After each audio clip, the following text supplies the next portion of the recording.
پریشانی کے عالم میں اس نے ایک سونے کی اینٹ اٹھائی، اپنی انگلی کو زخمی کیا، انگلی سے خون نکلا، اس نے دیوار پر ایک جملہ لکھا، یہ جملہ سن لیں، کہنے لگا کہ میں دنیا کا سب سے امیر ترین انسان آج ہیرے جواہرات سامنے ہوتے ہوئے بھی بھوک اور پیاس کی وجہ سے مر رہا ہے۔ یہ ہیرے جواہرات انسان کوئی بھوک کو نہیں مٹا سکتے، پیاس کو ختم نہیں کر سکتے۔ قسم بخدا اگر اس جگہ پر ایک عاشق مصطفیٰ ہوتا، اس کی نظروں میں اس دولت کی اہمیت کچھ نہ ہوتی۔ ہم نے دیکھا ہے تاریخ میں جب نبی کے صحابی کی دولت کو دیکھا، وہ اتنا امیر کہ اس کے جتنا دنیا میں کوئی امیر نہ ہو سکا، وہ عثمان غنی، قسم بخدا وہ عثمان غنی جو داماد پیمبر ہے، ایک ایک نہیں بلکہ جس کے گھر میں نبی کی دو بیٹیاں ہیں، وہ عثمان غنی۔ حضرات محترم، حکومت ہے، پاس میں دولت ہے، زندگی گزارنے کا طریقہ یہ ہے کہ جب نوکر نمک زیادہ کر دے تو وہ اپنے نوکر کو ڈانٹتا ہے۔ دیکھنے والے نے دیکھا، سوچنے پر مجبور ہوا، اتنا امیر انسان اور ایک نمک کے اوپر ڈانٹتا ہے۔ وہ عثمان غنی کہتے ہیں کہ یہ دولت میرے باپ کی نہیں ہے بلکہ یہ دولت رسول پاک کی ہے، یہ دولت پروردگار عالم کی ہے۔ جب اس کی رضا کی بات آئے گی، جب اس کے لیے خرچ کرنے کی بات آئے گی، تو یہ عثمان اپنی دولت کے ایک ایک پیسے کو اپنے رب کے لیے قربان کر دے گا، اپنی ذات کے لیے۔ یہ عثمان صرف اپنے رب کی عبادت کو کافی سمجھتا ہے۔ حضرات محترم، پتا چلا کہ دولت والا وہ سکسیس ہے، وہ کامیاب ہے جو عثمان غنی کا غلام ہے۔ حضرات محترم، اگر اس کی جگہ پر ایک نبی کا غلام ہوتا، وہ اپنی دولت کے انبار کو انبار نہ لگاتا، اکٹھا نہ کرتا، ایک خفیہ خزانہ گھر نہ بناتا، بلکہ اپنی دولت کو غریبوں میں تقسیم کر کے اپنے رب کو راضی کرتا۔ وہ دیکھتا کون بے سہارا ہے، وہ دیکھتا کون یتیم ہے کہ اس کے سر پہ ہاتھ رکھا جائے، وہ دیکھتا کس بیٹی کی شادی نہیں ہو رہی ہے تو وہ شادی میں اس کو خرچ کرتا، وہ دیکھتا کہ کون بھوک سے مر رہا ہے تو اس کو کھانے کو اناج دے دیا جائے، وہ دیکھتا۔ یہ ہوتا ہے دولت مند جو حضرات غریبوں، یتیموں اور بیواؤں پر شفقت کا ہاتھ بڑھاتا ہے۔ جب امیر ایسا کرتا ہے تو میرا رب اس کے لیے جنت کے دروازے کھولتا ہے، اور قسم بخدا ایسے امیر کو عثمان غنی اپنے ساتھ میں جنت لے جائے۔ یہ ہوتی ہے دولت جو عثمان غنی کے پاس تھی۔ میں یہ بتانا چاہتا ہوں کہ اتنی دولت اس کے پاس ہے لیکن بھوک اور پیاس سے مر گیا، وہ دولت اس کو بچا نہ سکی۔ اور آج ہم کیا کر رہے ہیں؟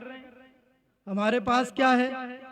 میں نے آیت تلاوت کی ہے، لَقَدْ كَانَ لَكُمْ فِي رَسُولِ اللَّهِ أُسْوَةٌ حَسَنَةٌ، یعنی انسان کے لیے سب سے بہترین آئیڈیل، سب سے بہترین زندگی جو نمونہ عمل انسان کے لیے ہو، وہ کسی اور کی نہیں بلکہ آقا کریم صلی اللہ علیہ وسلم کی زندگی ہے۔ حضور سے جو محبت کرتا ہے۔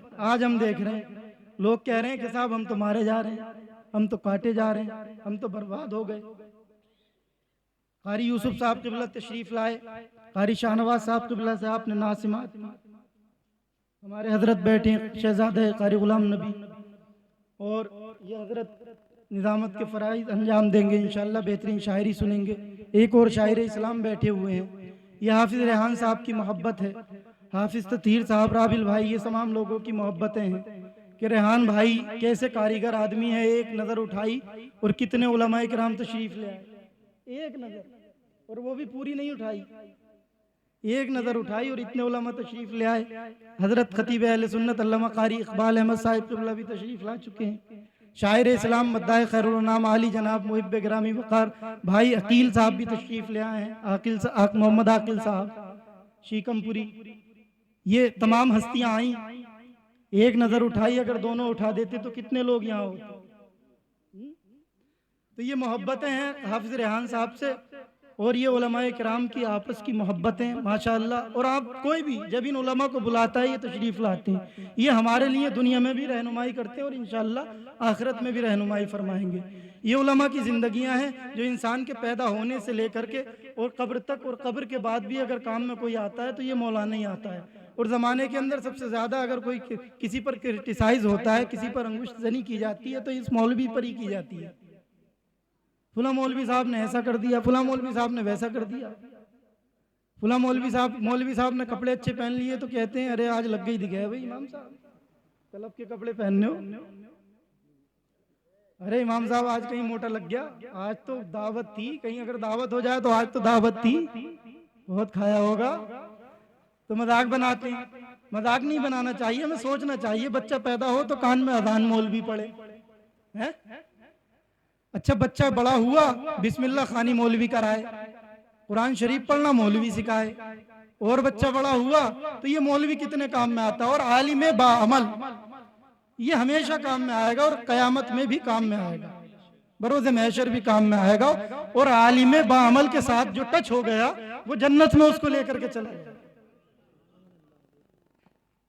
ہم چاہ رہے ہیں کہ ہم چمک جائیں، ہم بلند ہو جائیں. جنہوں نے اپنے دھرم گروؤں کو، اپنے عالموں کو سروں پہ بٹھایا ہے وہ قوم آج زمانے پر راج کر رہی ہے. اور جب تک اس قوم نے علماء کو اپنے سروں پہ بٹھایا اس قوم نے راج کیا ہے. دیکھو تاریخ شاہد ہے، مخدوم سمنان کے بادشاہ نہیں تھے، دولت کو ٹھوکر ماری، تخت و تاج کو چھوڑا، کہاں پر آئے کہ چھوچا مقدسہ. کیسی وہ سرزمین تھی، کتنا اوبڑ کھابڑ علاقہ تھا. 11ویں شریف کا مہینہ چل رہا ہے، آج دن میں 11 تاریخ گزری. تو یہ 11ویں شریف کا بھی مہینہ ہے، بڑی 11ویں شریف کا، حضور غوث پاک کی 11ویں شریف ہم مناتے ہیں. تو یہ اللہ والے، یہ ہمارے آئیڈیل ہیں، ہمارے ہیروز ہیں. سمنان کی حکومت کو چھوڑ کر کے وہاں پہنچے. کیوں پہنچے؟ اس لیے پہنچے کہ وہاں پر ضرورت تھی. وہاں لوگ جانتے نہیں تھے اسلام کیا ہے، دین کیا ہے. انہوں نے تکلیفوں کو برداشت کیا، پتھریلے علاقوں میں چلے، بھاگے پھرے توڑے، قوم کے پاس گئے، اے لوگو آؤ رب کی طرف، رب کے محبوب کی طرف. یہ تمہاری زندگی نہیں ہے، ایسے نہیں کھاتے. کھانے کا طریقہ مصطفیٰ نے یہ دیا، پینے کا طریقہ یہ دیا. آج کی سائنس کہتی ہے، آج کا بڑا ڈاکٹر آج مراد آباد کے اندر کہتا ہے کہ پانی بیٹھ کر کے پیو.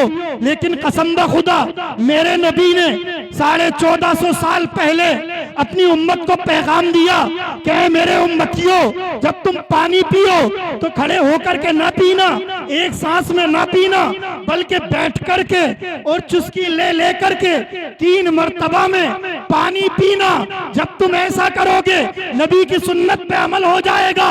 اور بقول ڈاکٹر کے کبھی بھی اس شخص کے گھٹنوں میں، ٹخنوں میں، جوڑوں میں درد نہیں ہو سکتا جو انسان بیٹھ کر کے 3 سانس میں پانی پی.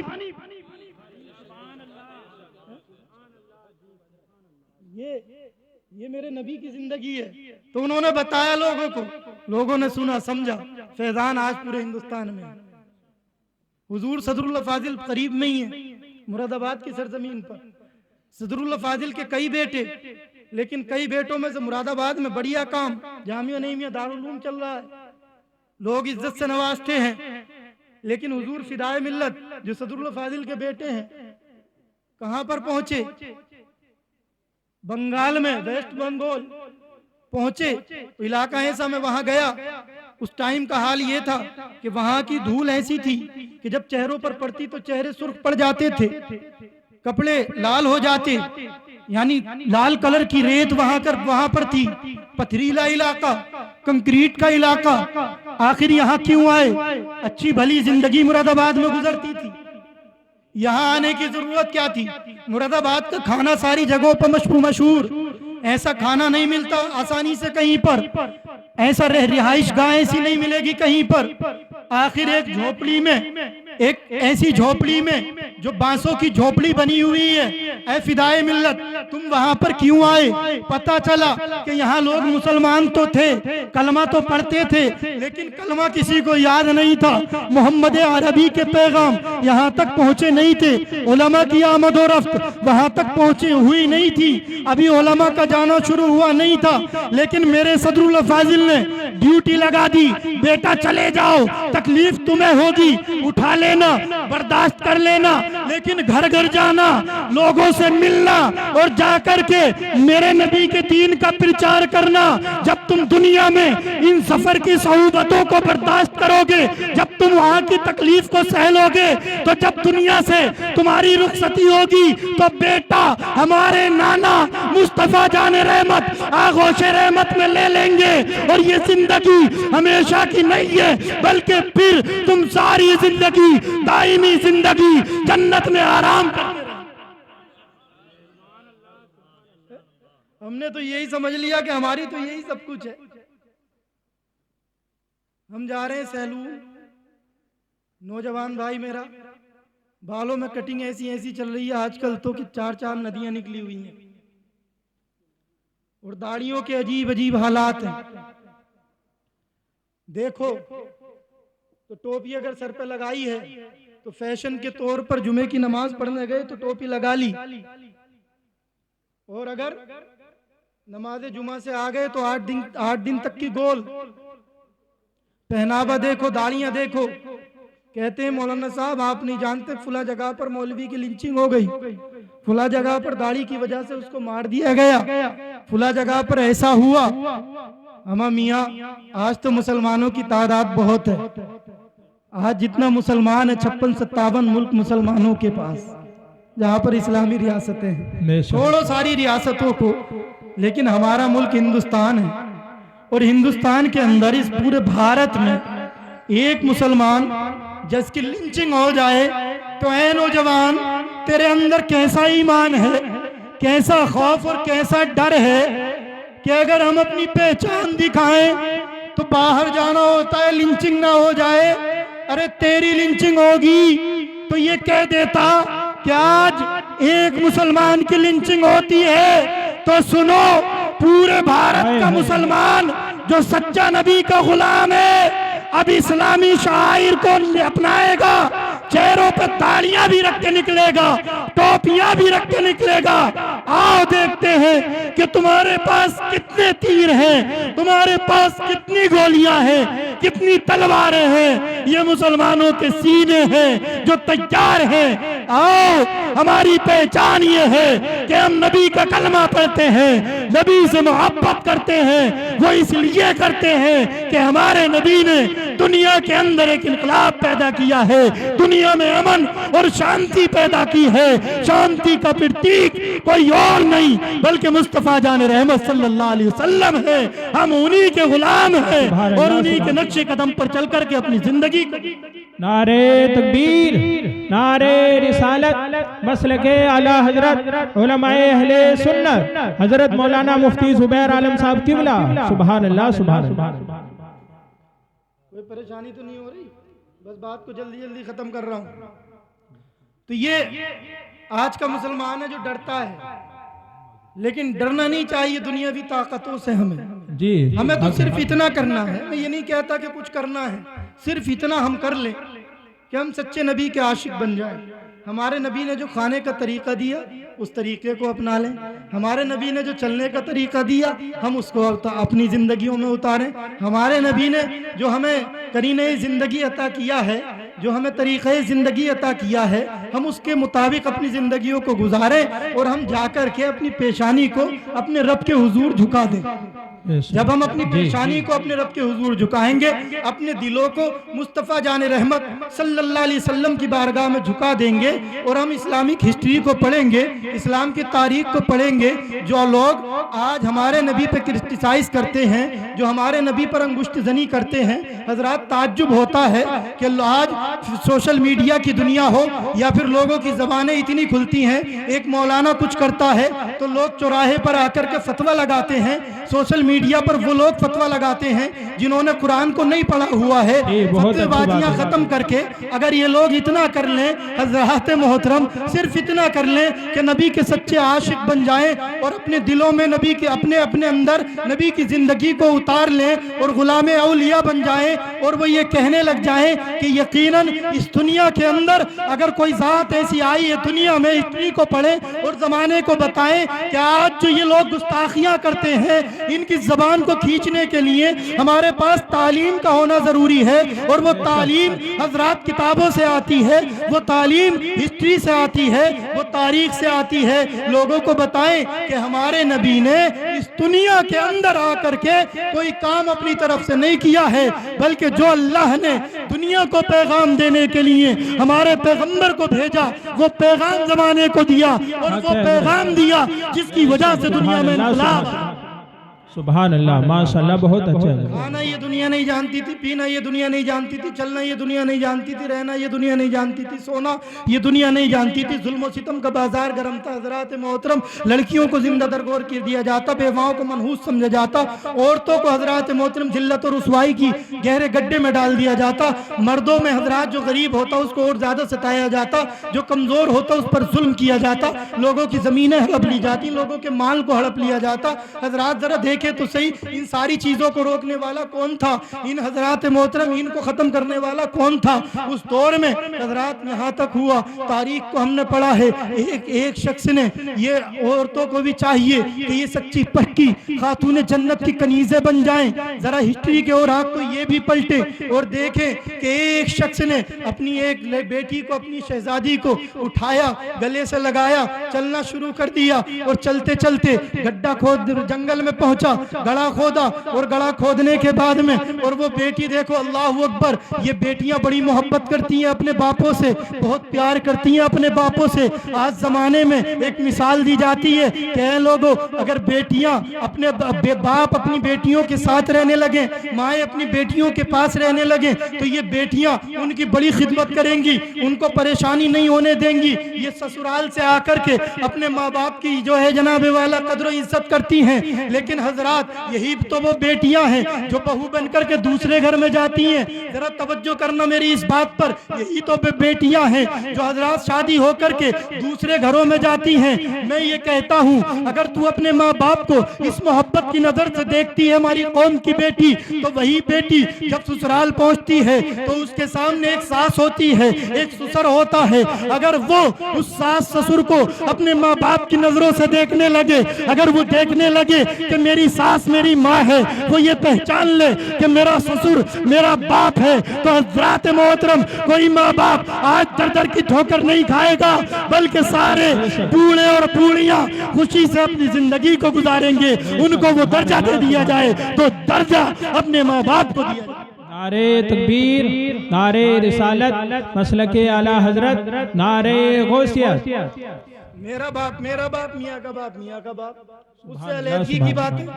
بہرحال لیکن تم ترس کھاؤ اپنی زندگیوں پر اور سوچو کہ میرے نبی نے ایسے اس دور میں، خطرناک دور میں، دور پرفتن میں، آج بھی خطروں کا دور ہے، آج بھی ایمان کے لٹیروں کا دور ہے، آج بھی حضرات ایمان ہی محفوظ نہیں ہے، لیکن اس دور میں میرے نبی نے آج کے اس دور کے لوگوں کے لیے بھی ایک پیغام دیا تھا، اور وہ پیغام یہ تھا کہ اس شخص نے، اور وہ خود نبی سے ہی بیان کر رہا ہے، میرے پیارے آقا سے ہی بیان کر رہا ہے، یا رسول اللہ میں نے ایسا کیا ہے، میرے گناہ شاید معاف نہ ہو سکیں۔ کیا کیا؟ اس نے گڑھا کھودا، اپنی ہی شہزادی کو آپ نے بارہا سنا ہوگا، اپنی ہی بیٹی کو گڑھے کے اندر اتار دیا۔ وہ بیٹی باپ کے چہرے کو دیکھ رہی ہے، کہتی ہے بابا جان یہ کیسا عجیب کھیل ہے، یہ کیسا کھیل آپ کھیل رہے ہیں بابا جان، لیکن اس کا دل نہ پسیجا، اس کے پتھر دل پر کوئی جناب والا نرمی نہیں آئی۔ اس نے جو ہے اس کو مٹی ڈالنا شروع کر دیا۔ جب مٹی اس کے کندھوں تک آ گئی، ایک آہ نکلی، ایک چیخ نکلی کہ اے مولا کب تک، آخر کب تک بیٹیوں کو زندہ درگور کر دیا جاتا ہے رہے گا؟ یا رسول مولا بھیج دے اپنے آخری پیغمبر کو جو آ کر کے ان بیٹیوں کی عزت کو بچا لے، ان بیٹیوں کی زندگیوں کی حفاظت کر دے۔ حضرات محترم، وہ دور تھا، ایک آج کا دور ہے، الٹرا ساؤنڈ کرایا جاتا ہے اور جب دیکھ لیا جاتا ہے کہ میل ہے یا فیمیل ہے، حضرات آپریشن کرا دیا جاتا ہے۔ لیکن جناب والا اس وقت زندہ ترگور کر دیا جاتا تھا، قتل کر دیا جاتا تھا، مار دیا جاتا تھا۔ آج پیٹ کے اندر مار دیا جاتا ہے۔ ایسا ظلم و ستم بیٹیوں پر اس وقت کیوں ہوتا تھا؟ اس وقت اس لیے ہوتا تھا کہ کسی کا داماد نہ بننا پڑ جائے، کہیں ایسا نہ ہو کہ لوگوں کے سامنے میرا سر جھک جائے، کسی کی عزت مجھے نہ کرنی پڑ جائے۔ اور آج اسی لیے ہوتا ہے کہ اتنا جہیز کہاں سے اکٹھا کیا جائے گا، اتنے کسی کی ادب کیا جائے گا، کسی کا احترام کیا جائے گا، کسی کے سامنے دبا جائے گا۔ نہیں نہیں میرے بھائی، دبنے کے لیے رشتے نہیں ہوتے ہیں، لچنے کے لیے رشتے نہیں ہوتے ہیں، بلکہ رشتے انسان کو طاقت دیتے ہیں، رشتے انسانیت کو مضبوط کرتے ہیں۔ رشتوں سے محبت کرو، رشتوں سے پیار کرو۔ حضرات محترم، اس نے اپنی بیٹی کو زندہ درگور کیا تھا، لیکن میرے نبی نے اپنی بیٹی فاطمہ کی پیدائش کے بعد یہ ارشاد فرمایا تھا کہ جس کے گھر میں 3 بیٹیاں ہو جائیں اور وہ ان کی پرورش کر کے ان کا نکاح کر دے تو اللہ رب العزت ان کو جو ہے 3 حج مقبول کا ثواب عطا فرمائے گا۔ جس کے گھر میں بیٹی پیدا ہو جائے وہ بیٹے کے مقابلے 10 درجے زیادہ رحمت لے کر کے آتی ہے۔ میری بیٹی فاطمہ میرے جگر کا ٹکڑا ہے۔ ایسے دور میں جب بیٹیوں کو زندہ درگور کر دیا جاتا تھا تو میرے نبی نے اپنی بیٹی فاطمہ کو اپنے جگر کا ٹکڑا قرار دے کر کے زمانے والوں کو پیغام دیا تھا کہ دنیا کے لوگوں، اب ان بیٹیوں کو زندہ درگور نہ کرنا، بلکہ ان سے محبت کرنا، ان سے پیار کرنا۔ تم ان سے پیار کرو گے، اللہ تمہیں جنت عطا کرے گا۔ بے شک، سبحان اللہ سبحان اللہ، بہت خوب حضرت، ماشاءاللہ۔ عورت کو منحوس سمجھا جاتا، بیوہ عورت کو روم کے کلچر میں، یونان کے کلچر میں، یہاں ہندوستان کے کلچر میں اتنا منحوس سمجھا جاتا کہ جب عورت بیوہ ہو جاتی تو حضرات محترم اس کے سامنے سے اس کو باہر جنگلوں میں ہندوستان میں چھوڑ دیا جاتا، اور اس کا چہرہ کوئی دیکھ لیتا تو وہ سارا دن کام پہ نہیں جاتا تھا۔ کیوں نہیں جاتا تھا؟ کہ اب میرا دن منحوس ہو چکا ہے، اب میرے کام میں برکت نہیں ہوگی، مجھے نقصان ہوگا۔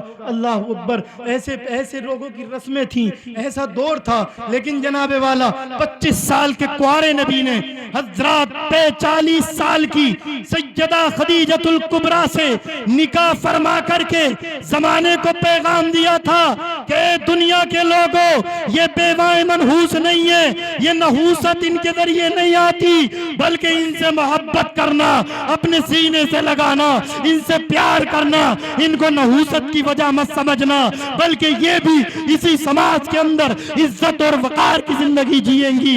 میرے نبی نے عورتوں کو عزت اور وقار عطا فرمایا۔ یہ میرے نبی کی زندگی تھی۔ جب روزگار میں گھوٹالے ہوتے تھے، جب بزنس میں گھوٹالے ہوتے تھے، تو میرے نبی نے ملک شام کا سفر کر کے اور حضرت خدیجہ کی تجارت کر کے میرے نبی نے اس میں نفع پہنچا کر کے زمانے کو پیغام دیا تھا کہ دنیا والوں، بزنس میں گھوٹالہ نہیں کرنا، بزنس کو کرپٹ نہیں کرنا، بلکہ ایمانداری سے بزنس کرو گے تو اللہ اس میں برکت عطا فرمائے گا۔ میرے نبی نے مکہ کے لوگوں کے ہاتھوں سے تلواریں چھین کر کے حجر اسود کو اپنے دست مبارکہ سے رکھا تھا اور فرمایا تھا کہ اے مکہ کے لوگوں اور اے دنیا کے لوگوں، اب تم اپنی تلواروں کو میانوں سے مت نکالنا۔ اب یہ لڑنے جھگڑنے کا دور نہیں ہے، بلکہ محبت سے رہ کر کے، پیار کے ساتھ رہ کر کے، اپنے آپسی رشتوں کو مضبوط کر کے بھائی کی طرح رہنا، ایک دوسرے کے کام آنا، پیار کرنا، محبت کرنا، ایک دوسرے کے درد میں، غم میں، خوشی میں شریک ہو کر کے اپنی زندگیوں کو گزارنا۔ یہ پیغام کسی اور نے نہیں دیا، بلکہ آمینہ کے لال نے دیا ہے۔ یہ زندگی میرے نبی کی ہے۔ حضرات محترم، لوگ کہتے ہیں نبی اکرم کے بارے میں، لیکن آؤ سنو، میرے نبی نے حضرات محترم فتح مکہ کے دن جو لوگ سوچ رہے تھے اب ہم سے بدلہ لیا جائے گا، مار دیا جائے گا، ہمارے گلوں پر اب خنجر چلنے والے ہیں، لیکن میرے نبی نے تمام لوگوں کو معاف فرما کر کے ایک پیغام دیا تھا کہ جب جنگ بغیر تلوار کے بھی جیتی جاتی ہے اور حضرات محبت کے ساتھ مخالفین کو آزاد کر کے اپنا ہمدرد بھی بنایا جا سکتا ہے۔ تو سارے مکہ میں اور ساری دنیا کو ایک پیغام دیا تھا کہ اسلام تلوار کے زور سے نہیں بلکہ ان محبتوں کے زور سے۔ بے شک، سبحان اللہ سبحان اللہ۔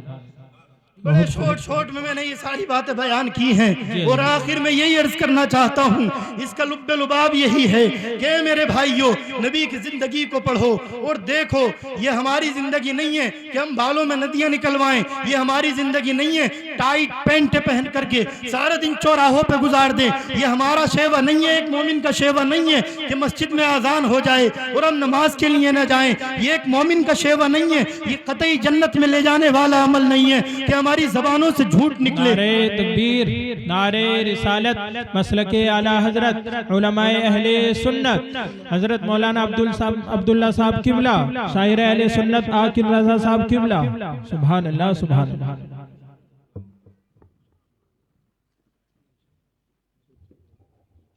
ماشاءاللہ آپ دیکھ رہے ہیں قاری عبداللہ صاحب قبلہ خطیب اہل سنت تشریف فرما ہو چکے ہیں اور شاعر ہندوستان، شاعر اسلام، عالی جناب محب گرامی وقار بھائی محمد عاقل صاحب قبلہ بھی منبر کی رونق بن چکے ہیں۔ تو میرے یہ آخری جملے ہیں کہ ہمارا ایک مومن کا شیوہ یہ قطعی نہیں ہو سکتا ہے کہ وہ اپنی زندگی کو ایک غیر مسلم یا یہود و نصارہ کی طرح اپنی زندگی کو گزارے، بلکہ ایک کامیاب انسان وہ ہے جو نبی کا سچا غلام بن کر کے اس دنیا میں رہے اور جب قبر میں جائیں تو اعلیٰ حضرت کے شعر کے مطابق اس کا مصداق ہوگا، قبر میں لہرائیں گے تا حشر چشم نور کے، قبر میں لہرائیں گے تا حشر چشم نور کے، جلوہ فرما ہوگی جب طلعت رسول اللہ کی، جب رسول سے ہم غلامی کریں گے، مصطفیٰ کی بارگاہ میں اپنے دلوں کو پیش کر دیں گے تو انشاءاللہ عز و جل ہمارے آقا صلی اللہ علیہ وسلم کی آمد ہماری قبروں میں ہوگی، اور ہماری قبر میں جب مصطفیٰ کی آمد اگر ہو گئی تو میرے بھائیوں پھر ہمیں جنت سے کوئی نہیں روک سکتا ہے، وہ ہمارے لیے جنت کا ٹکٹ ہو جائے گا۔ تو سب سے بہتر گھر جنت ہے، ان دونوں گھروں میں سے ایک کو چوز کرنا ہے، ہر ایک انسان جنت ہی کو چوز کرے گا، جنت ہی کو پسند کرے گا۔ جب جنت کو پسند کیا ہوا ہے تو جنت میں جانے والے کام بھی ہم کر جائیں، اس دنیا میں اپنی زندگی کو اس طرح گزار جائیں تاکہ ہمیں بروز محشر اللہ اور اس کے رسول کے سامنے شرمندہ نہ ہونا پڑے، بلکہ ہمیں ہمارے آقا فرما دے یہ ہمارا غلام ہے، اسے جنت جانے دو، ہے نہیں؟ تو اب سب لوگ نمازی جو نمازی ہیں وہ اپنی نمازوں کو اور خشوع اور خضوع کے ساتھ ادا کریں گے، وہ جو نماز نہیں پڑھتے ہیں وہ نمازوں کی پابندی کریں گے، اپنے چہروں پر کم سے کم داڑیاں سجائیں گے، اپنے سروں پر ٹوپیاں رکھیں گے اور کم سے کم اسلامی لباس میں چلنے کی کوشش کریں گے۔ کوئی یونیورسٹی آپ کو اسلامی لباس سے نہیں نکالے گی، کوئی طاقت نہیں ہے جو آپ کو کسی جگہ سے اسلامی لباس کے ہوتے ہوئے نکال دیا جائے، بلکہ ضرورت اس بات کی ہے کہ تم سچے مسلمان بن کر کے اسلامی شعار کو اپنا لو۔ جب شاعر اسلام تمہارے پاس ہوں گے تو دنیا کو کہنا پڑے گا کہ یہ سچا مسلمان ہے، اس کی زبان سے جب نکلتا ہے سچ نکلتا ہے، وہ فیصلے جس طرح سے کل تم سے کراتے تھے آج بھی کراتے نظر آئیں گے، جس طرح سے کل تم ان کی پنچایتیں کرتے تھے آج بھی کرو گے، جس طرح سے عزت کے ساتھ تم نکلتے تھے آج بھی نکلو گے، جس طرح سے تمہارے راستے چھوڑ دیے جاتے تھے آج بھی چھوڑ دیے جائیں گے۔ شرط یہ ہے کہ تم سچے غلام مصطفیٰ بن جاؤ، غلام غوث بن جاؤ، غلام مختوم سمنہ بن جاؤ، غلام اعلیٰ حضرت بن جاؤ، اللہ والوں سے محبت کرو، اللہ والوں سے پیار کرو، اللہ والوں کی طرح زندگی کو گزارو، اللہ والوں کے نقش قدم پر چلو تو انشاءاللہ قبر میں لہرائیں گے تا حشر چشم نور کے، جلوہ فرما ہوگی جب طلعت رسول اللہ کی، صبح طیبہ میں ہوئی بٹتا ہے باڑا نور کا، صدقہ لینے نور کا آیا ہے تارا نور کا، میں گدا تو بادشاہ بھر دے پیالہ نور کا، نور دن دونا تیرا دے ڈال صدقہ نور کا، اے رضائی احمد نوری کا فیض نور ہے، ہو گئی میری غزل پڑھ کر قصیدہ نور کا۔ دوران گفتگو جو اغلاط ہوئی اللہ حضور پاک کے سب کے معاف فرمائے۔ استغفر اللہ ربی من کل ذنب و اتوب الیہ، کلمہ پڑھنے لا الہ الا اللہ محمد رسول اللہ صلی اللہ علیہ وسلم، باخر الدعوانا الحمدللہ رب العالمین، السلام۔